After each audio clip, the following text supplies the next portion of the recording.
અમારા કઈ મુખ્યમંત્રી નથી એટલે ભાઈ આજે બધી જગ્યાએ મકાનો પડે છે ને, આહિર સમાજના, કોળી સમાજના, ભરવાડ સમાજના, રબારી સમાજના, આદિવાસીના, બરાબર, માઇનોરિટીના. અમારા મુખ્યમંત્રી નથી, અમારા ગૃહમંત્રી. એટલે આ લોકો ઓર્ડર ઠોકે છે, જાઓ પાડો.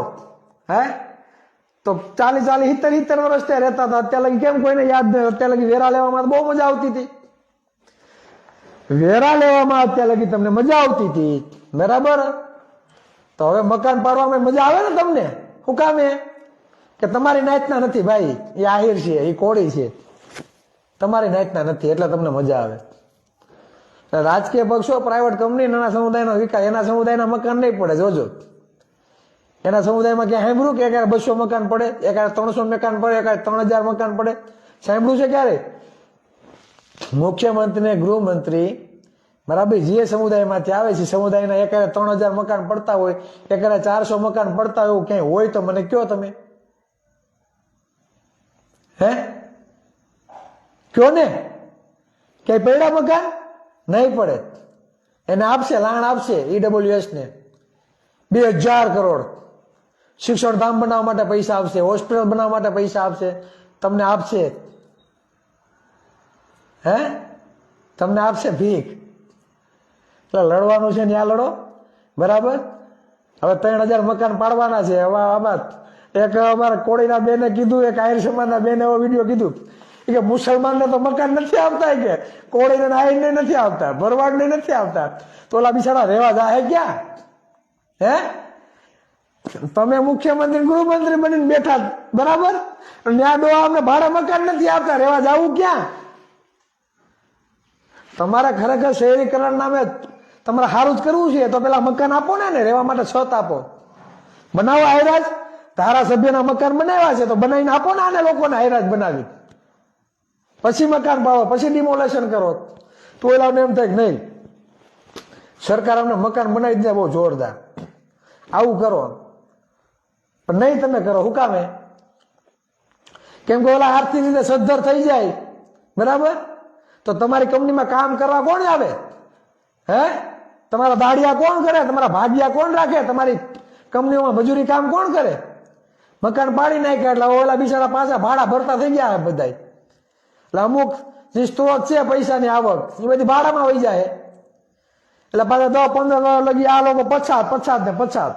એટલે અમારે કોઈ પછાત દરજ્જો કદાચ લગભગ બને તો એવું લાગે કે ભાજપ સરકાર વાળા છે ત્યાં લગી કોઈ જાતનું કલ્યાણ આપણું થવાનું નથી. મેં હમણાં પોચ ચડાવી કે આહિર સેનાના મિત્રો નમ્ર વિનંતી કે ભાજપનો બહિષ્કાર કરો, હું તમારી સાથે. ભાજપ ભગાવો, સમાજ બચાવો, ભાજપ ભગાવો, સમાજ બચાવો. એટલે મૂળ ઉપર કોઈ ઘા નથી કરવો, ત્યાં તકલીફ પડે ભાઈ બધાને, હારાને.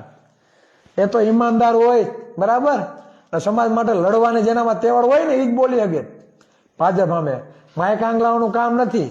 અને અમારી પોસ્ટ એ જ શેર કરી શકે જેને ક્રાંતિ કરવાનો રસ હોય, જેને સત્યનો સાથ આપવો હોય ને એ જ આ પોસ્ટ શેર કરે. બાકી જેવા તેવાનું કામ નહીં ભાઈ પોસ્ટ શેર કરવી. જય માધવ, જય માધવ ભાઈ, જય મુરલીધર. સાચી વાત ભાઈ, એ કોઈના મકાન નથી પડ્યા. હું એ જ વાત છે ભાઈ. એટલે આપણે લડવાનું બીજે છે ને અંદરો અંદર બળા લેવું તો કેમ સેટિંગ આવશે ભાઈ? હે લડો ને. આપણા શિક્ષણ માટે લડો, ગામડાની સ્કૂલો બંધ થઈ ગઈ, આરોગ્ય માટે લડો, નોકરી નથી વધવા દીધી. હમણાં UGC નું આવ્યું, બરાબર, UGC નો કાયદો આવ્યો, જો એ 2-3 દિવસ નીકળ્યા. UGC નો અમે વિરોધ કરીએ છીએ, UGC નો વિરોધ કરીએ છીએ. સુપ્રીમ કોર્ટે સીધું જજમેન્ટ આપી દીધું, આઈ સ્ટોપ. UGC ને સ્ટોપ કરી દીધો. ભાઈ તારા આગળ નથી વધવાનું. વિચાર કરો ને, આપણા એની માને એટલા દિવસ ત્યાં આંદોલન કરીએ, બરાબર ને, કઈ રિઝલ્ટ નથી મળતું. બોલો, આ લોકો 2 દી નીકળે તો આ રિઝલ્ટ મળી જાય. UGC સ્ટોપ કરી દીધું. વરુણ પટેલ ને દિનેશભાઈ રાજી થયા UGC વાળું. હું તો કઉ છું કે ભાગીદારી માટે લડો ભાઈ. જો ખુલીને દુશ્મનો સામે આવે છે. જાતિવાદી કીડા હોય ને એ આપણો વિરોધ કરે.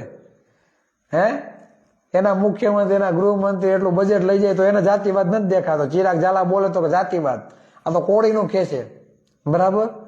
હું એમ કહું કે અમારી જ્ઞાતિનો મુખ્યમંત્રી બનાવજો તો બીજા સમાજના ચિરાગભાઈ તો એમ કે અમારી જ્ઞાતિનો મુખ્યમંત્રી એલા પણ 35-40% સમાજ છે તો અમારે આયસાદ નહીં રાખવાની હે અમારે આયસાદ નહીં રાખવાની અને અમે ક્યાં બીજી વાત કરીએ છીએ અમે તો સમાનતાની વાત કરીએ ભાવનગર આવો ભાઈ આવશું ભાઈ એટલે કહેવાનો મતલબ એ છે કે સમજો વાસ્તવિકતા સમજો આહિર સમાજના બધા મિત્રોને વિનંતી કરું છું હીરાભાઈ ને પરસોત્તમભાઈ ની સામે લડવાની જરૂર નથી હાલો ભાજપ સામે લડીએ તૈયાર થઈ જાઓ અમે તમારી સાથે તમે અમારી સાથે થઈ જાઓ મોર ચાલો હે કાંઈ આપતા નથી ભોજ્યો ભાઈ બરાબર ને પાછા શું કે ડિબેટમાં અમે તો હિન્દુ રાષ્ટ્રમાં માનીએ ચિરાગભાઈ શું અમે હિન્દુ રાષ્ટ્રમાં માનીએ તો ઓલા મકાન પડી ગયા છે બધા મુસલમાન છે હે એમાં અડધા મકાન તો હિન્દુઓના જ જાય છે 60-70% મકાન હિન્દુઓના જાય છે તો હિન્દુ નથી આ યુજીસી નો જે કાયદો આવ્યો